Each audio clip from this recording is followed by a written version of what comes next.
Hello students, अब हम लोग एरिया समझ लेते हैं। तो देखिए पेरीमीटर क्या है आप लोगों ने क्लोज्ड फिगर के total length of the boundary. अब देखिए एरिया क्या है, amount of region in the closed figure. Closed figure के अंदर कितने जगह है, पेरीमीटर हो तो बाउंड्री, एरिया हो तो अंदर कितने जगह है, amount of region in the closed figure. ठीक है, अब हम लोग एरिया से रिलेटेड क्वेश्चन आंसर करेंगे। ठीक है, तो देखिए रेक्टेंगल का पेरीमीटर क्या है, किया है आप लोगों ने। रेक्टेंगल का पेरीमीटर है 2 into length plus breadth. Breadth के प्लेस पर आप लोग विड्थ भी लिख सकते हो। ठीक है, रेक्टेंगल का एरिया क्या है, लेंथ इंटू विड्थ। ठीक है, area of a rectangle equal length into width. Square का पेरीमीटर क्या है, 4 इंटू साइड, क्योंकि 4 साइड इक्वल है। स्क्वायर का एरिया क्या है, साइड इंटू साइड। ठीक है, area of A square equal side into side equal side square. आप लोग साइड के प्लेस पर लेंथ भी लिख सकते हो। आप लोगों के मैडम जो लिखने के लिए बोलेंगे आप लोग वही लिखोगे। ठीक है, लेकिन साइड भी ठीक है, लेंथ भी ठीक है। ठीक है, तो आप लोगों के बुक में 2 एग्जांपल्स दिए हुए हैं, हम लोग कर लेते हैं। ठीक है, a floor is 5 metre long and 4 metre wide. Floor है 5 मीटर लॉन्ग है और 4 मीटर वाइड है, मीन्स फ्लोर रेक्टेंगुलर है। ठीक है, नेक्स्ट देखिए, a square carpet of sides 3 metre is laid on the floor. Square carpet हर साइड 3 मीटर करके है, बीच में बिछाया गया है। ठीक है, next find the area of the floor that is not carpeted. Floor के जितने पोर्शन कारपेट से ढका हुआ नहीं है उतने पोर्शन का एरिया आप लोगों को निकालने के लिए बोला गया है। ठीक है, तो क्वेश्चन में क्या पूछा गया है, रेक्टेंगुलर फ्लोर है। ठीक है, 5 मीटर लॉन्ग है और 4 मीटर वाइड है। ठीक है, मीन्स लेंथ 5 मीटर है और विड्थ 4 मीटर है, रेक्टेंगुलर फ्लोर है। ठीक है, स्क्वायर कारपेट बीच में बिछाया गया है, हर साइड 3 मीटर करके है। स्क्वायर कारपेट है और हर साइड 3 मीटर करके है, बीच में बिछाया गया है। क्वेश्चन में पूछा गया है जितने पोर्शन फ्लोर के जितने पोर्शन कारपेट से ढका हुआ नहीं है उतने पोर्शन का एरिया आप लोग निकालिए।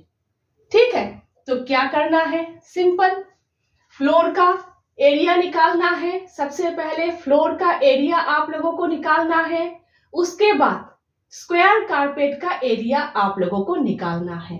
नेक्स्ट फ्लोर एरिया से कारपेट एरिया को माइनस करना है, फिर जितना पोर्शन कारपेट से ढका हुआ नहीं है उतना पोर्शन के एरिया निकल आएगा।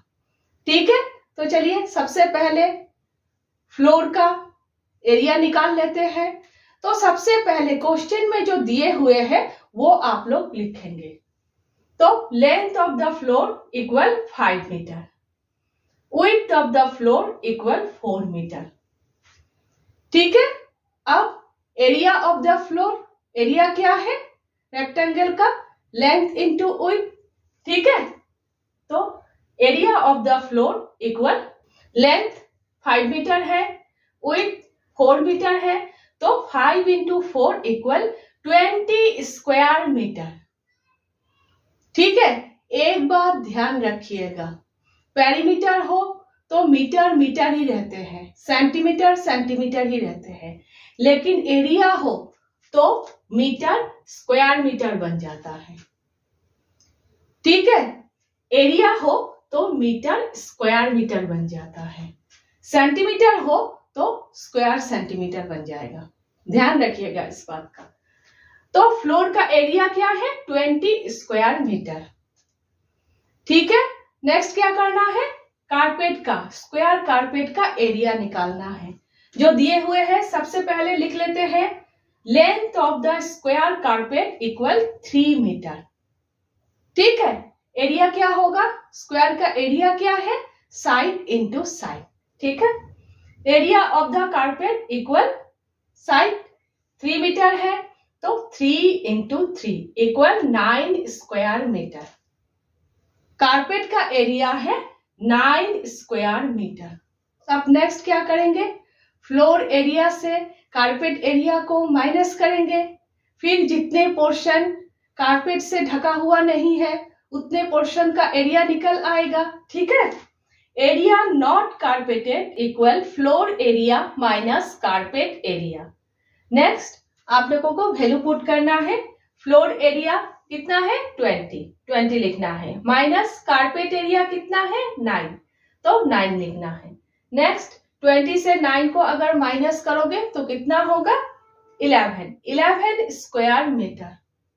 ठीक है, तो जितने पोर्शन कारपेट से ढका हुआ नहीं है उतने पोर्शन का एरिया कितना है 11 स्क्वायर मीटर। ठीक है, समझ गए आप लोग। और एक बात देखिए, आप लोगों के बुक में इस तरह से लिखा हुआ है, length of the floor, width of the floor, इस तरह से लिखा हुआ है। अगर आप लोगों को इस तरह से नहीं लिखना तो आप लोग इस तरह से भी लिख सकते हो, floor length, floor width, floor area, इस तरह से भी लिख सकते हो शॉर्ट करके, मार्क आप लोगों को पूरा मिलेगा। ठीक है, और एक बात देखिए, आप लोग रफ करके ड्राइंग बना लीजिएगा, क्वेश्चन समझने के लिए आसान हो जाता है। ठीक है, और आप लोगों के मैडम या फिर सर अगर अच्छे से ड्राइंग बनाने के लिए बोले तो अच्छे से आप लोग ड्राइंग बनाइएगा। ठीक है, समझ गए आप लोग। नेक्स्ट एग्जांपल देख लीजिए आप लोग, 4 square flower beds each of side 4 metre are in 4 corners on a piece of land 12 metre long and 10 metre wide. यहाँ पर बताया गया है लैंड है 12 मीटर लॉन्ग है और 10 मीटर वाइड है। लैंड के 4 कॉर्नर्स में 4 स्क्वायर फ्लावर बेड्स है, हर साइड फ्लावर बेड के हर साइड 4 मीटर करके है। ठीक है, next find the area of the remaining part of the land. जितने पोर्शन में, लैंड के जितने पोर्शन में फ्लावर बेड नहीं है उतने पोर्शन का एरिया आप लोग निकालिए। ठीक है,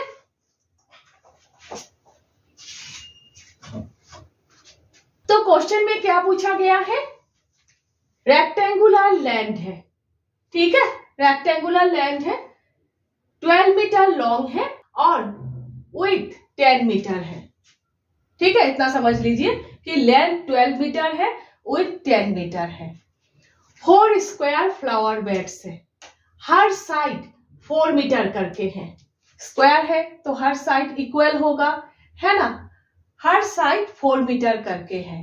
क्वेश्चन में पूछा गया है लैंड के जितने पोर्शन में फ्लावर बेड नहीं है उतने पोर्शन का एरिया आप लोग निकालिए।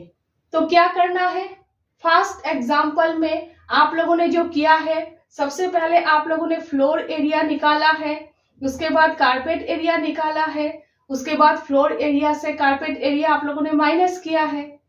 ठीक है, जितने पोर्शन में कारपेट नहीं है उतना पोर्शन निकल आए। यहाँ पर क्या करना है, सबसे पहले लैंड एरिया निकालना है, उसके बाद 4 फ्लावर बेड्स का एरिया निकालना है, उसके बाद लैंड एरिया से 4 फ्लावर बेड्स के एरिया माइनस करना है। तो जितने पोर्शन में फ्लावर बेड नहीं है उतने पोर्शन का एरिया निकल आएगा। ठीक है, तो सबसे पहले हम लोग लैंड एरिया निकाल लेते हैं। ठीक है, तो जो दिए हुए हैं सबसे पहले आप लोगों को लिखना है length of the land equal 12 metre, width of the land equal 10 metre. ठीक है, area of the land, area of whole land, whole land means पूरा लैंड।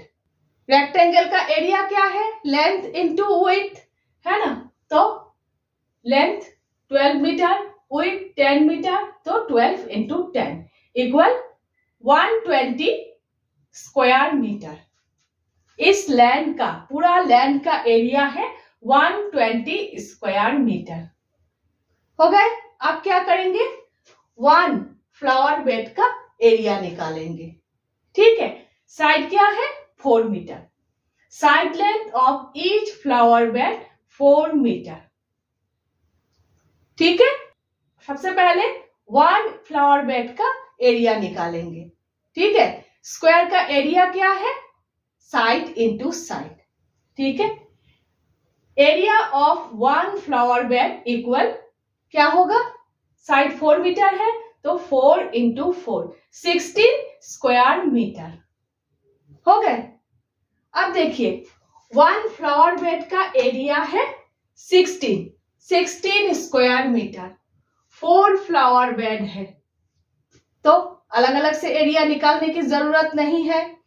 4 फ्लावर बेड का एरिया कितना होगा, area of 4 flower beds equal 16 into 4 equal 64 square metre. ठीक है, तो आप लोगों के पास पूरा लैंड का एरिया है 120 स्क्वायर मीटर। आप लोगों के पास 4 फ्लावर बेड्स के एरिया है 64 स्क्वायर मीटर। तो बाकी जितने पोर्शन में फ्लावर बेड्स नहीं है उतने पोर्शन का एरिया कितना होगा, क्या करना है, 120 से 64 को माइनस करना है। ठीक है, remaining area of the land equal 120 minus 64 equal, minus करने के बाद क्या होगा 56 स्क्वायर मीटर। ठीक है, तो जितने पोर्शन में फ्लावर बेड्स नहीं है उतने पोर्शन का एरिया कितना है 56 स्क्वायर मीटर। ठीक है, तो कुछ बातों का ध्यान आप लोगों को रखना है। अगर मीटर है तो एरिया निकालने के बाद स्क्वायर मीटर हो जाएगा। ठीक है, और अगर सेंटीमीटर होंगे तो एरिया निकालने के बाद स्क्वायर सेंटीमीटर हो जाएगा। आप लोगों को ध्यान रखना है। ठीक है, नेक्स्ट हम लोग फिगर इट आउट 1 कर रहे हैं।